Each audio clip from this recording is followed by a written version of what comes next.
नमस्कार, श्री राधे। प्रस्तुत हैं हम आज एक नए विषय को लेके। आज हम चर्चा करेंगे जीवन में आ रहे संतान कष्ट को लेके। सनातन वैदिक परंपरा के अनुसार भगवान ने हमें सृष्टि में संतान उत्पत्ति करने के लिए, वंश वृद्धि के लिए और भगवान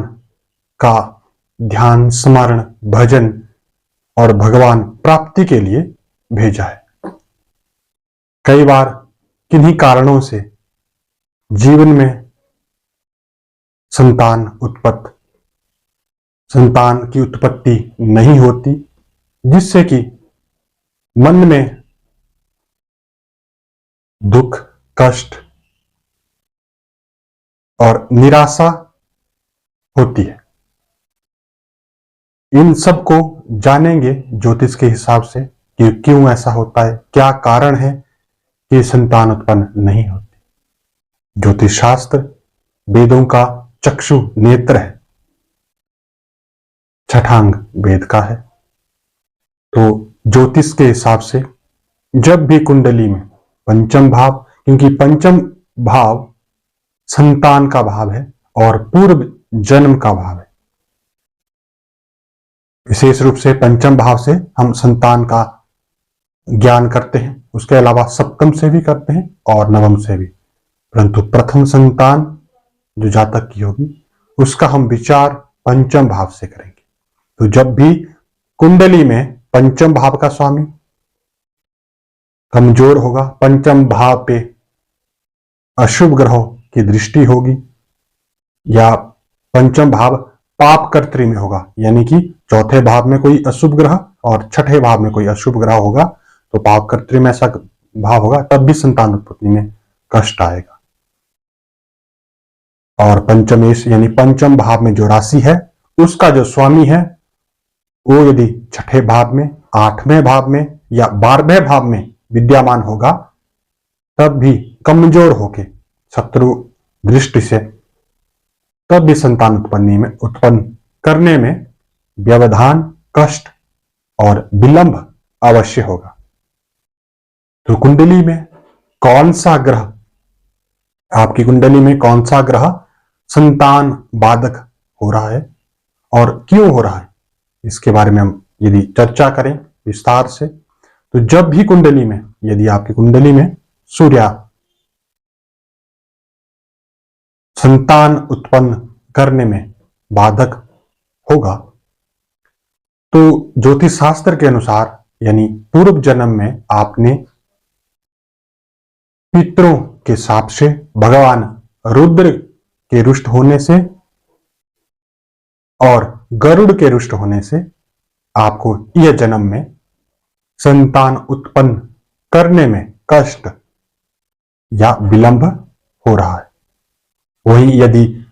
चंद्रमा कुंडली में संतान बाधक ग्रह के रूप में हो, तो माता को कष्ट से, स्त्री को कष्ट से और दुर्गा के अपमान से, मां भगवती दुर्गा के अपमान से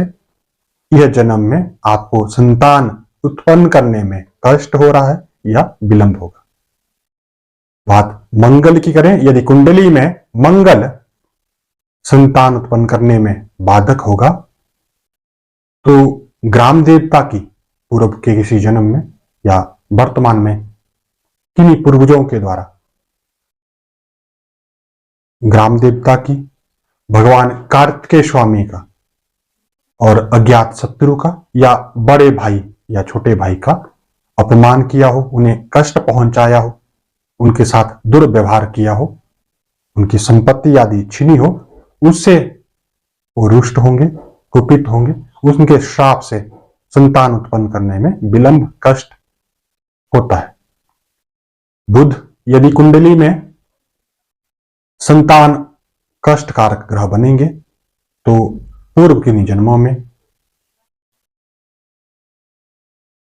जानवरों व पक्षियों के अंडों को नष्ट करना, जानवरों के बच्चों को कष्ट पहुंचाना, या भ्रूण हत्या के करने से, गर्भपात इत्यादि के करवाने से, भगवान विष्णु के रुष्ट होने से यह जन्म में संतान उत्पन्न करने में कष्ट हो रहा है, विलंब हो रहा है। और बात करें गुरु की, तो यदि गुरु आपकी कुंडली में किसी कारणों से संतान उत्पन्न करने में बाधक ग्रह बन रहा है, तो पूर्व के जन्मों में या कभी फलदार वृक्षों के काटने से,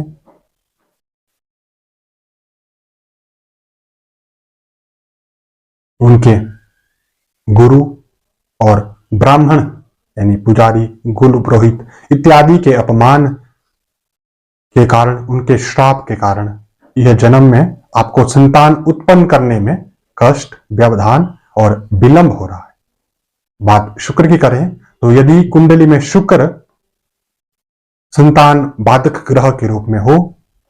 तो पूर्व जन्मों में पुष्प वृक्ष के काटने से, गाय की हत्या, गाय को कष्ट पहुंचाने से,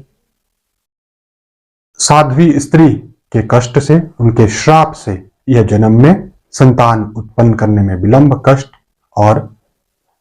शोक हो रहा है। शनि की बात करें तो शनि यदि संतान कष्ट या संतान बाधक ग्रह के रूप में हो, तो पीपल के वृक्ष के काटने से लगे श्राप के कारण और यम के श्राप के कारण या प्रेत बाधा के कारण यह जन्म में संतान उत्पन्न करने में कष्ट, विलंब होता है। राहु की बात करें तो राहु सर्प है। यदि पूर्व में कभी सर्प के बच्चों को चोट पहुंचाने से, उनको नष्ट करने से, सांप को नष्ट करने से,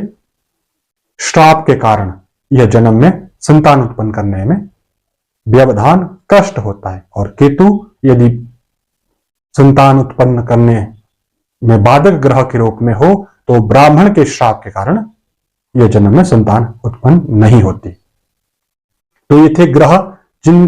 कारणों से जब भी ये ग्रह पंचम भाव से संबंध बनाएंगे, किसी भी प्रकार से पंचमेश हो या पंचम भाव को देख रहे हो, तो उन कारणों से यदि संतान उत्पन्न नहीं हो रही है इन ग्रहों में से किसी से भी, तो आप इन ग्रहों और इन कारणों का शमन कीजिए, आप उपाय कीजिए। पितृदोष है तो पितरों की सेवा कीजिए, तो पितरों के निमित्त आप श्राद्ध कीजिए, आप नंदीमुख श्राद्ध कीजिए। अन्य जब भी वर्ष में श्राद्ध मास आता है तो उसमें श्राद्ध आप श्रद्धा से, भाव से और प्रेम से, और जो भी पूर्वज हैं या जो भी वर्तमान में हमारे अग्रज हैं, माता पिता, दादा दादी, बड़े भाई बहन इत्यादि, उनका सम्मान कीजिए, उनकी सेवा कीजिए, बुजुर्गों की। उससे पितृदोष से बाधा जो संतान उत्पन्न में करने में हो रही है, उससे निजात मिलेगी और संतान का सुख यह जन्म में आपको अवश्य मिलेगा। गाय की सेवा कीजिए, वृक्ष अधिक से अधिक लगाइए, बच्चों की सेवा कीजिए, अनाथ आश्रम में बच्चों के साथ समय बिताइए। जो भी आस पड़ोस के बच्चे हैं, भाई बहन के बच्चे हैं, उन सब बच्चों को खुश कीजिए, उन्हें मिठाई, वस्त्र इत्यादि तन मन धन से उनके साथ समय बिताइए। जो भी उपाय है वो एक बार करने से उसका फल कभी नहीं मिलता। हम एक बार उपाय करते हैं, यानी कि एक अपनी जिम्मेवारी समझ के एक बार कुछ कर लिया और सोचा कि उसके करने से अच्छा फल मिलेगा, शुभ फल मिलेगा, तो ऐसा नहीं। जब तक तन मन धन से सेवा ना की और आपकी सेवा जिसके प्रति आप सेवा कर रहे हो उसे इस बात का एहसास दिल से ना हो, तब तक आपको फल नहीं मिलता या किसी भी यह फल नहीं मिलता। तो श्रद्धा से आप सेवा कीजिए, आप गायत्री जाप करवाइए, कारण कोई भी हो, गायत्री जाप या भागवत कथा का आप यदि आयोजन करवाते हैं तो इससे भी संतान उत्पन्न करने में बाधक ग्रहों से शांति मिलती है, और भी जो भी जीवन में कष्ट आ रहे हैं उनसे भी शांति मिलती है। भगवान विष्णु की शरणागति संतान उत्पन्न करने में सबसे उत्तम है, क्योंकि भगवान विष्णु सृष्टि के पालक है। तो उनके पास यह विभाग है कि वो सृष्टि को आगे कैसे ले जाएं। तो सृष्टि को आगे ले जाने के लिए भगवान विष्णु की शरणागति जाना, विशेष रूप से संतान के लिए संतान गोपाल भगवान कृष्ण की पूजा करना, भगवान विष्णु की पूजा करना, श्रीमद् भागवत का श्रवण करना, भगवान श्रीमद् भागवत का आयोजन करके और गायत्री इत्यादि के जाप करवाने से यह जन्म में आपको संतान अवश्य होगी, या कालांतर में आपको इसका शुभ फल अवश्य प्राप्त होता है। तो आज के लिए इतना ही, इजाजत दीजिए। आपको यदि वीडियो अच्छी लगी हो तो शेयर, लाइक, कमेंट और चैनल को सब्सक्राइब जरूर करें। मिलते हैं एक नई वीडियो को लेकर, तब तक के लिए जय श्री राम।